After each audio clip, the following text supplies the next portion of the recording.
আসসালামু আলাইকুম। এখন শুনবেন সংবাদ শিরোনাম। ইসরায়েল যুক্তরাষ্ট্রের যৌথ হামলার জেরে অনেকটাই যোগাযোগ বিচ্ছিন্ন ইরান। 2 স্কুলে অন্তত 87 শিক্ষার্থী নিহত। হামলা পাল্টা হামলার প্রভাব আন্তর্জাতিক বিমান চলাচলে বন্ধ ইরান সহ 4 দেশের আকাশ সীমা। মধ্যপ্রাচ্যগামী সব ফ্লাইট বন্ধ করল ঢাকা। বিরোধী দল জামায়াত ইসলামীর ইফতারে প্রধানমন্ত্রী তারেক রহমান বললেন, রাজনৈতিক দলগুলো কাজ করবে মানুষের ভাগ্য পরিবর্তনে। রাজনৈতিক তর্ক বিতর্কের মাধ্যমে সংসদ হবে প্রাণবন্ত। এনসিপির বর্ষপূর্তির ইফতার আয়োজনে আশা স্বরাষ্ট্রমন্ত্রীর। ফ্যাসিবাদের বিচার দাবি নাহিদ ইসলামের। আসসালামু আলাইকুম। এতক্ষণ শুনছিলেন সংবাদ শিরোনাম, এখন শুনবেন বিস্তারিত। 3 যুগের ইসলামী শাসনকে উৎখাতের লক্ষ্যে ইরান জুড়ে হামলা শুরু করেছে যুক্তরাষ্ট্র ও ইসরায়েল। স্থানীয় সময় শনিবার সকালে বিমান ও যুদ্ধজাহাজ থেকে একের পর এক মিসাইল ছোড়া হয়। সর্বোচ্চ ধর্মীয় নেতা আয়াতুল্লাহ খামিনি সহ দেশটির শীর্ষ নেতাদের অবস্থান ছিল টার্গেট। 2টি স্কুলে চালানো হামলায় 87 শিক্ষার্থীর প্রাণ গেছে। আজ রাতেই খামিনিকে উৎখাতের ঘোষণা দিয়েছেন মার্কিন president Donald Trump.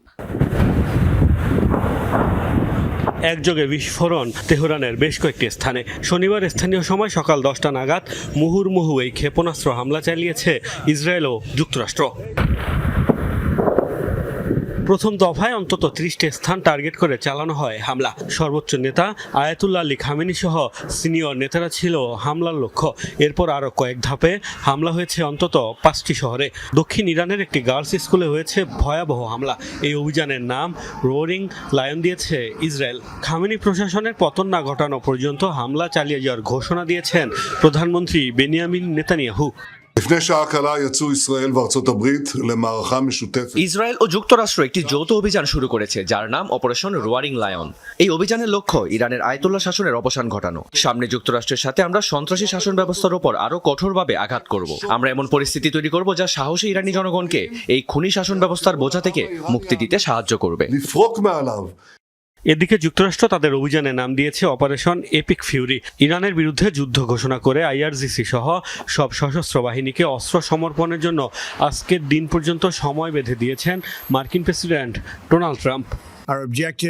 Islamic revolutionary গার্ডের সদস্যদের, সশস্ত্র বাহিনী এবং সব পুলিশ সদস্যদের উদ্দেশ্যে বলছি, আজ রাতেই আপনারা অস্ত্র সমর্পণ করুন, নয়তো নিশ্চিত মৃত্যুর মুখোমুখি হবেন। ইরানের জনগণকে বলছি, আজ রাতেই আপনারা স্বাধীনতা পাবেন। গত 2 মাস ধরেই ইরানের হামলার হুমকি দিয়ে আসছিল যুক্তরাষ্ট্র। এর মধ্যেই পারমাণবিক কর্মসূচি নিয়ে চুক্তির লক্ষ্যে মার্কিনীদের সাথে বৈঠকে রাজি হয় তেহরান। মধ্যপ্রাচ্য যুদ্ধ পরিস্থিতির প্রভাবে বাংলাদেশ থেকে মধ্যপ্রাচ্যগামী বিমান বাংলাদেশ এয়ারলাইন্স সহ সকল ফ্লাইট বাতিল করা হয়েছে। একজন যাত্রীর সঙ্গে ঠিক কিছুক্ষণ আগে, অর্থাৎ মিনিট 10 আগে কথা হচ্ছিল। তিনি ভেতরে গিয়েছিলেন, মূলত তার ফ্লাইট ছিল আজকে রাত 1:30টার সময়। তিনি ভেতরে গিয়ে বিমান বাংলাদেশ এয়ারলাইন্সের যে কাউন্টার রয়েছে সেখানে গিয়ে তিনি বিস্তারিত আলাপ করেছেন এবং সেই ব্যাপারে তিনি যে আপডেটটুকু দিচ্ছিলেন সেটি অনেকখানি নির্ভরযোগ্যই মনে হয়েছে। সেই বিষয়গুলো এমন যে যাদের ভিসার মেয়াদ খুব দ্রুত সময়ের মধ্যে শেষ হয়ে যাবে তাদের আসলে মেয়াদ বাড়ানোর ব্যাপারে এক ধরনের পরামর্শ দেওয়া হয়েছে।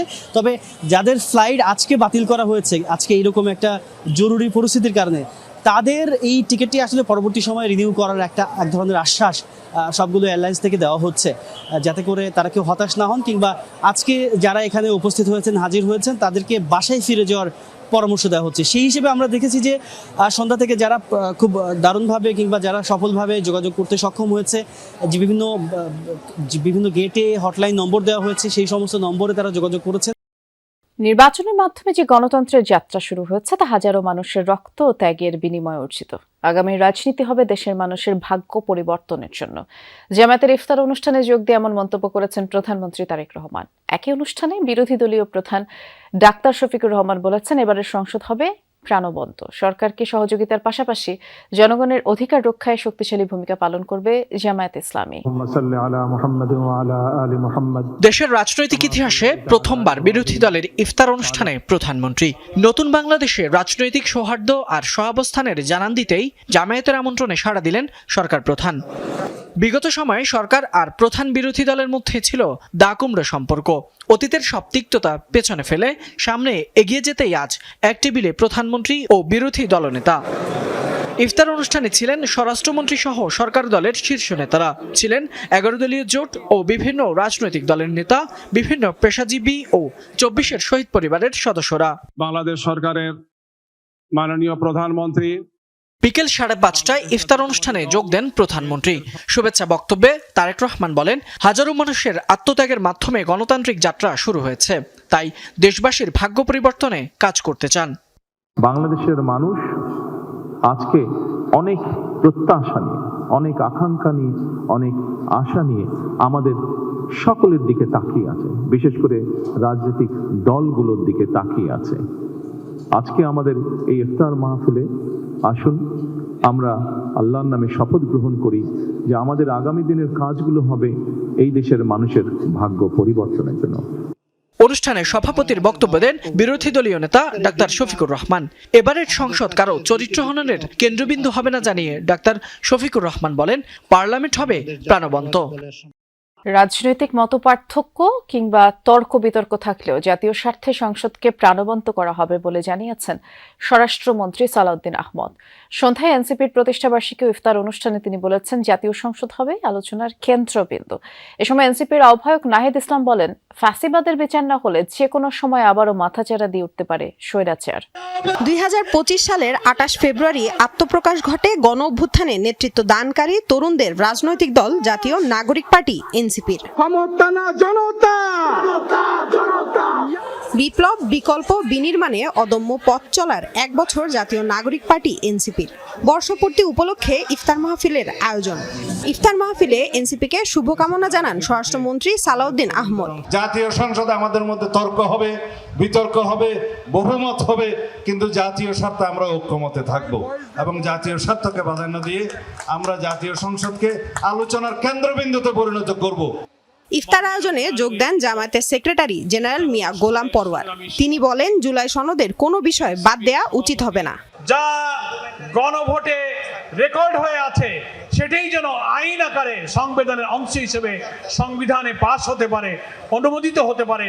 এটাই এখন জাতীয় সংসদের পবিত্র দায়িত্ব। তৃণমূলকে শক্তিশালী করার প্রত্যাশা জানিয়ে জাতীয় নাগরিক পার্টির আহ্বায়ক ও বিরোধী দলীয় চিফ হুইপ নাহিদ ইসলাম দ্রুত সময়ের মধ্যে স্থানীয় সরকার নির্বাচন দেওয়ার দাবি জানান। এবারের নির্বাচনে 6টি আসন আমরা বিজয় লাভ করেছি। আমরা এটাতেই সন্তুষ্ট নই। আমরা সামনের দিনগুলোতে আমাদের এই অর্জনকে আমরা বৃদ্ধি করব। আগামীর সংসদ দ্রুত সময়ের মধ্যে সংস্কার পরিষদ হবে এবং অন্তর্বর্তী সরকারের যত আইন তারা পাশ করেছে, যত অধ্যাদেশ রয়েছে সেটাকে ইন্ডিমনিটি দেওয়া হবে, সংসদ সেটাকে অনুমোদন করবে, সেই প্রত্যাশা আমরা রাখছি। তিনি বলেন, ফ্যাসিবাদের বিচারের দাবিতে অনড় অবস্থানে রয়েছে এনসিপি। গুম খুনকারীদের বিচারের দাবিতে আমরা এখনো সরব রয়েছি।